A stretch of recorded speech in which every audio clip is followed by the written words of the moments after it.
꽁꽁 묶여있던 경기도 안성의 금수원, 유병헌 씨가 머물고 있었던 그곳, 오늘 문이 열렸습니다. 그러나 텅 비어 있었습니다. 자, 검찰 망신 톡톡히 했는데요. 고작 흔적만 찾는 수색을 했다는 것 저희가 소개해드려야 될 것 같습니다. 지금 현장에 저희 기자가 나가 있습니다. 사회부의 황순욱 팀장이 나가 있는데 현장 얘기를 좀 들어봤으면 좋겠어요.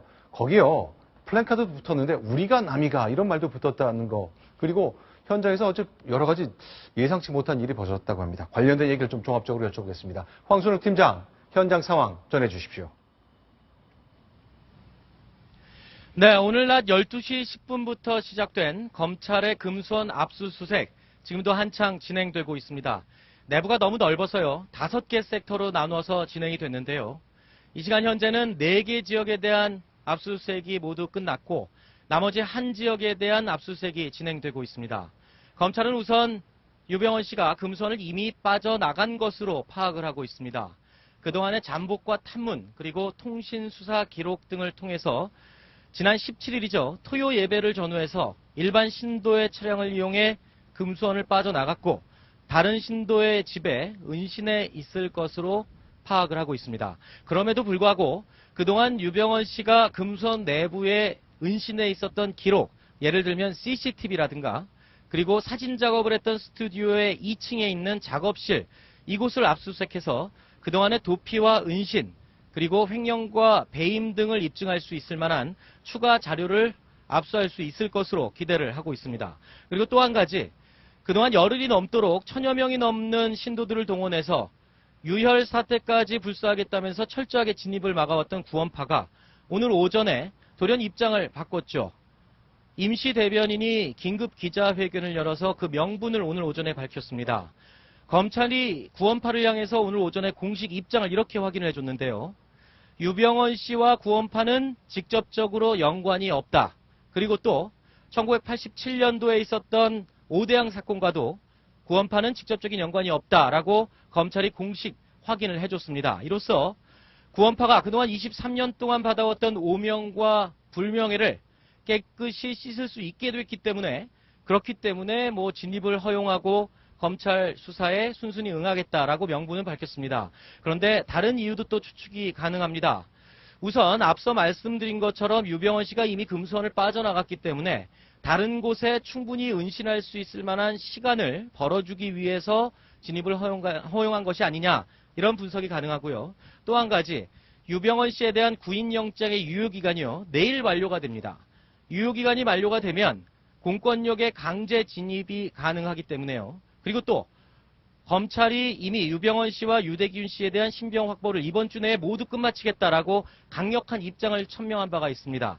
따라서 구원파 입장에서는 공권력에 끝까지 저항을 하면서 공공의 적 이미지를 굳이 만들 필요가 없다, 이런 계산을 한 게 아니냐, 이런 추측이 가능합니다.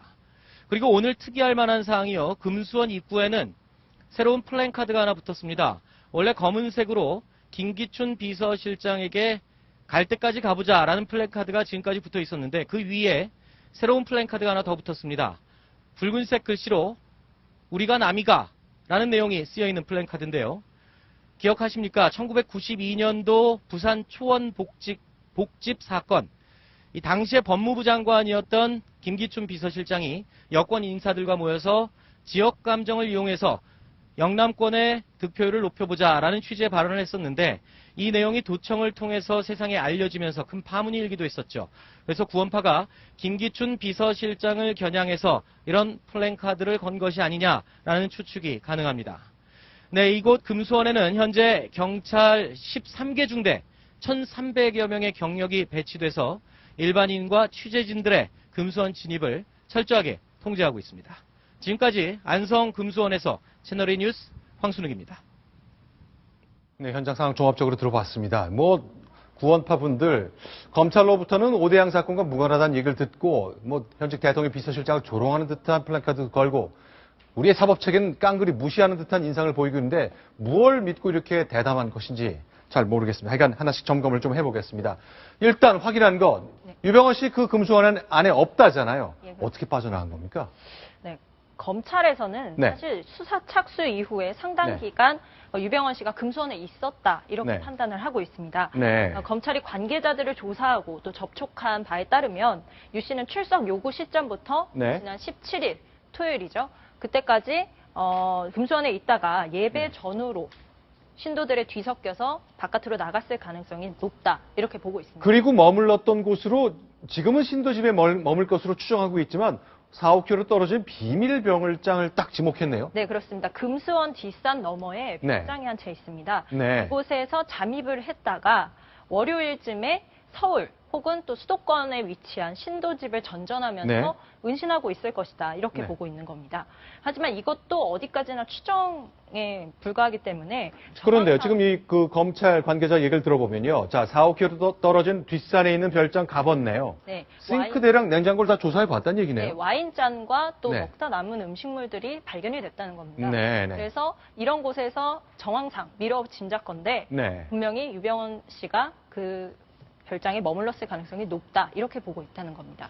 자, 그런데 자, 놓쳤습니다. 이거 어떡하죠? 경찰, 검찰 이렇게 중대한 그 지연 인원 뭐 취업할 때까지는 퇴근하지 않겠다, 철야 수사하겠다고 인천지검이 선언까지 했는데 망신 톡톡히 하는 거 아닙니까? 검찰이 또 네. 사실 몰랐던 것도 아닙니다. 이게 네. 여러 첩보들을 사전에 입수했다 네. 이렇게 밝히고 있기 때문인데요. 해당 별장을 이제 급습해서 살펴보니까 방금 말씀드렸듯이 냉장고한 음식들 그리고 네. 뭔가를 방 안에서 사용했던 흔적들이 계속해서 발견이 됐다라는 겁니다. 네. 그래서 금수원 예배 후에 신도 차량이 탑승해서 빠져나갔을 거다 이렇게 보고 있는 거고요. 또 이제 주말 예배 앞두고선 탈출 가능성이 제기되는 상황에서 현장 검색도 일부 의심되는 차량에 대해서만 얼굴과 또 뭐 동승자의 얼굴 이렇게만 확인하는 절차를 거치면서 좀 네. 초점을 드러낸 것이 아니냐 네. 이런 이야기도 나옵니다. 어떤 이유에서인지 금수원 이분들이 그동안 기회 있을 때마다 자기들이 유리한 방향으로 뭔가를 좀 끌기 위해서겠지만 카메라 앞에 쓰곤 했는데 대변인이 바뀌었네요. 오늘 오전에 이런 회견을 했습니다. 같이 확인하겠습니다.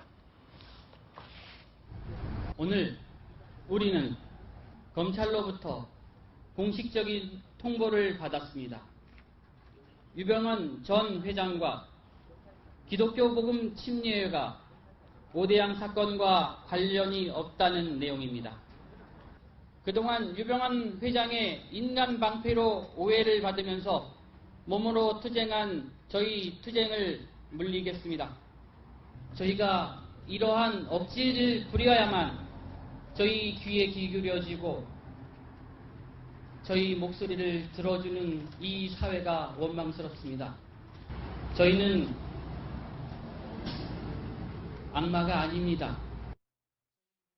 새로 얼굴을 네. 이제 모습을 선보인 네. 이태종 신도인데요. 네. 이 전까지만 해도 조계용 대변인이 네. 대변인을 맡지 않았습니까? 네, 네. 그래서 검찰은 그동안 계속 구원파 측과 물밑 접촉을 벌여왔습니다. 네. 최근까지 상당한 의견 일치를 보고 있었는데 네. 오늘 오전 금수원 내부에 진입을 하는 계획을 두고서는 네. 계속 이제 좀 마찰이 있었다고 합니다. 네. 내부에서 네. 강경파와 온건파 사이에 반발이 있었다라는 거죠. 자, 그런데 지금 이 새로 나온 대변인 얘기는 우리는 악마가 아니다. 유족의 슬픔을 안다고 했는데 네. 바깥에서 그동안 저희가 파악하고 있던 것은 유병헌 씨 일가가 청해진 해운 등 모든 기업을 서류상은 아니지만 실제로 장악하고 있고 이 사람들이 탐욕스러운 경영 때문에 비정상 일들이 다 벌어져서 이번 세월호 참사와 같은 일이 생겼다. 이렇게 이해하고 있는데 이분들은 이거에 동의 전혀 안 하나 보죠?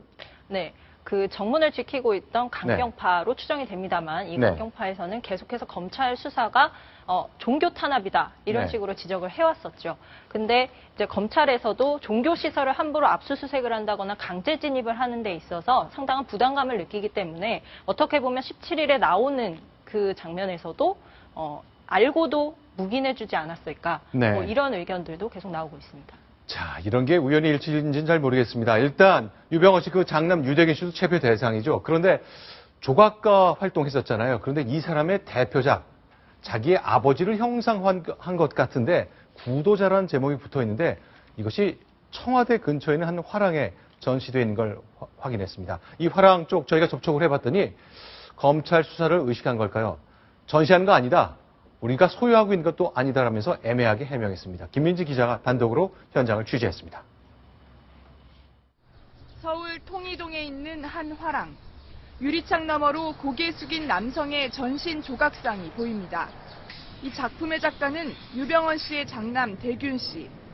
2000년대 초반 개인 전시회를 자주 열면서 국내 미술계에서 한국의 로댕이란 극찬을 받기도 했습니다. 화랑 측은 유 씨의 조각상이라고 수긍하면서도 작품에 대해 아는 바가 없다며 민감한 반응을 보였습니다. 저희가 그거는 판매하지 않고 있어서 지금 전시를 하는 것도 아니고요. 제가 소유를 하고 있는 작품도 아니라서. 화랑에 가져다 놓긴 했지만 정식으로 전시한 게 아니라는 겁니다. 하지만 이 작품은 2001년 6월 바로 이 화랑에서 열렸던 유대균 조각전에 전시됐던 유 씨의 대표작 구도자입니다. 이 화랑의 대표는 유 씨의 레스토랑 몬테크리스토 등에서 유 씨와 만나며 친분을 쌓은 것으로 알려졌습니다. 고뇌에 찬 수도승을 구현한 이 조각 작품은 종교적 색채가 강해 보입니다. 구원파를 창시한 외할아버지 등의 영향을 받았을 것이란 해석이 나옵니다. 유 씨는 전시회 당시 이 작품을 소개하면서 인생이란 창조의 섭리를 찾아가는 구도자의 길이라고 밝힌 것으로 알려졌습니다. 채널A 뉴스 김민지입니다.